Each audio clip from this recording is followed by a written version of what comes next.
செங்கல்பட்டு மாவட்டம் மதுராந்தகம் ஒன்றியம் இருசக்கர மோட்டார் வாகன பழுது நீக்கும் நலசங்கம் சார்பாக மதுராந்தகத்தில் 10க்கும் மேற்பட்ட இடங்களில் தண்ணீர் பந்தல் திறப்பு விழா நடைபெற்றது.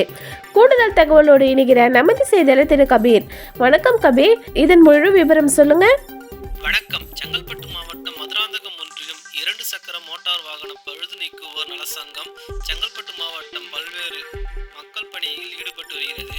கோடை காலத்தை முன்னிட்டு மதுராந்தகம் பகுதியில் ஐயனார் கோவில், மேலவளம்பேட்டை, செய்யூர், பவுஞ்சூர், ஈசிஆர், கூவத்தூர் போன்ற 10க்கும் மேற்பட்ட இடங்களில் 2 சக்கர வாகனம் பழுது நீக்குவோர் நலசங்கம் சார்பாக அதன் நிர்வாகிகள் இணைந்து தண்ணீர் பந்தலை திறந்து வைத்து பொதுமக்களுக்கு மோர், தர்பூசணி, வெள்ளரிக்காய், குளிர்பானங்களையும் பொதுமக்களுக்கு வழங்கினர். இந்த நிகழ்ச்சியில் 2 சக்கர மோட்டார் வாகன பழுது நீக்குவோர் நலசங்கம் அனைத்து நிர்வாகிகளும் இந்த நிகழ்ச்சியில் கலந்து கொண்டனர்.